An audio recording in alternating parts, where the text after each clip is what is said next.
আজকে chicken nuggets তৈরি করার জন্য এখানে আমি চিকেনের বুকের অংশটা থেকে আমি মাংস কেটে একদম কুচি কুচি করে নিয়েছি। তারপর এটা আমি ব্লেন্ডার জারে দিচ্ছি খুব ভালো মতো ব্লেন্ড করার জন্য। তো এটা আমি ব্লেন্ড করে নেই, তারপর আমি বাকি মশলাগুলো এখানে অ্যাড করব। এই তো ব্লেন্ড করা শেষ, এখন আমি এটাতে গুঁড়া মশলাগুলো অ্যাড করব। তো এর জন্য আমি এখানে শুকনা মরিচের গুঁড়া দিব একটু, এটা যার যার টেস্ট অনুযায়ী। অল্প একটু শুকনা গুঁড়া মরিচ আমি দিয়েছি। তারপর এখানে আমি 1 টেবিল চামচ পরিমাণ আদা রসুন পেস্ট দিব। তারপর এখানে দিব আমি ভিজিয়ে রাখা পাউরুটি। ভিজিয়ে পানি কিন্তু আমি এটা একদম ফেলে দিয়েছিলাম, পানি রাখি নাই। তারপর টেস্টের ব্যালেন্সের জন্য এখানে হালকা একটু আমি চিনি দিব।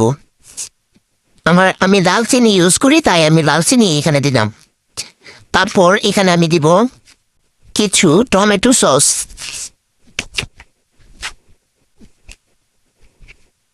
অল্প একটু দিলেই হবে, এখানে বেশি টমেটো সস ইউজ করার কোনো দরকার নাই। তারপর আমি দিব সামান্য পরিমাণ chilli sauce, sweet chilli sauce, এটা অতিরিক্ত দেওয়ার দরকার নেই। তারপর আমি দিব স্বাদ মতো লবণ। এগুলো সবই আপনার টেস্টের উপর ডিপেন্ড করে, যে যেরকম পছন্দ করেন। তারপর আমি এখানে দিব গোলমরিচের গুঁড়া। আমি এখানে সবগুলোর পরিমাণ বলতেছি না, কারণ আমি আমার টেস্ট অনুযায়ী দিচ্ছি। তারপর যেহেতু আমি এখানে চিকেন ব্রেস্ট পিস দিয়ে আমি করেছি, তো এখানে অয়েলের কোনো আশঙ্কা নেই, মানে অয়েল থাকার কোনো আশঙ্কা নেই আর কি। তো এখানে আমি এই জন্য বাটার দিব সামান্য পরিমাণ, 1 চামচ হবে এরকম। তারপর 1 টেবিল চামচের মতো আমি এখানে সয়া সস দিব।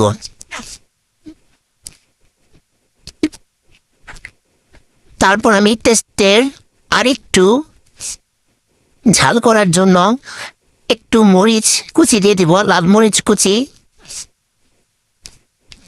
তারপর ডিমের কিছুটা অংশ এখানে আমি দিয়ে দিব।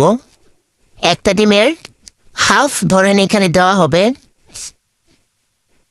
তো বেশি দেওয়ার প্রয়োজন নাই। আর এই যে হাফটা কিন্তু আমি রেখে দিব, এটা আমার একটু পরে কাজে লাগবে। তো এটা এখন আমি আবার ব্লেন্ড করে নিয়ে আসব।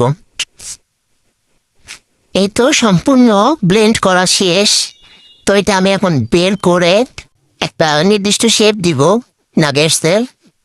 এটা ফার্স্টে স্টিকি লাগতে পারে, কিন্তু